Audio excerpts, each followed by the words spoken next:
urjii Afrikaa gurraachi booneen Abbabaa Biqilaan mo'achuu barree daraartuu tulluun milkoofne siniin kabajaa arganne ardii hundarra mul'anne hunduu gammadaa gammanne.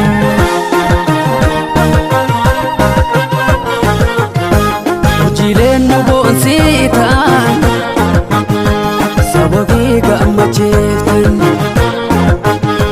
mo'achuudhaan sin beekna atilee to'ota keenya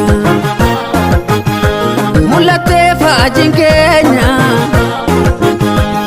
dhaloota fakkeenya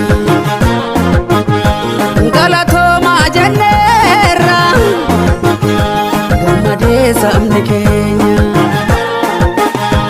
Urjiilee gurraachi Afrikaa nu boonsan guddaan gatika Abbee Biqilaan kan dhufe Hayilee Gabrasillaasee itti fufe.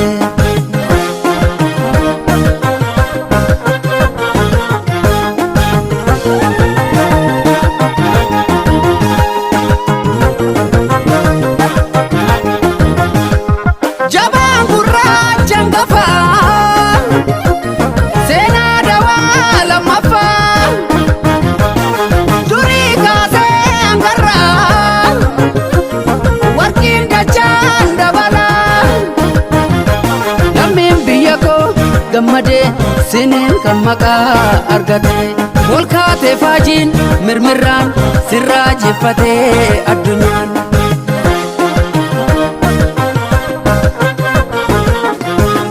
Walgeenyi irraa bu'aa sarginee gatii dadhabbii siniin obsinee ilmaan biyya koo nuuf taatan ergoo durii hangarraa jirtuu biyya koo gootota addunyaa laale hunduu simannaaf yaane.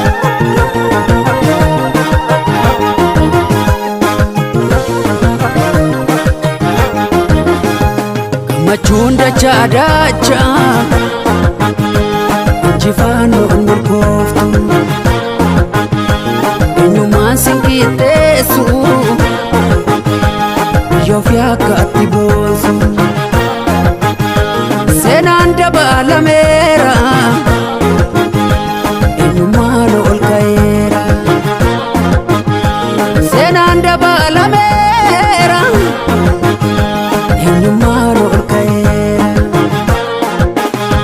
Maarkos Gannatiif Silashii Gazzaanya Barraa Barasee Biraan Adareef Faatumaa maatiin Dibaabaas kanuma seenaa miliyoon Abarraa Masaraa Addaffaa qabna seenaan Qananiisaas dabalee Fayyoo Leellisaa saba falee Ibraahim Jeehilaanii fi Hagos Moosinnat Garramoo isa tokko cimsuu dhadhaloo taa dhufu warqiin dadhabbiidhaan kan dhufu.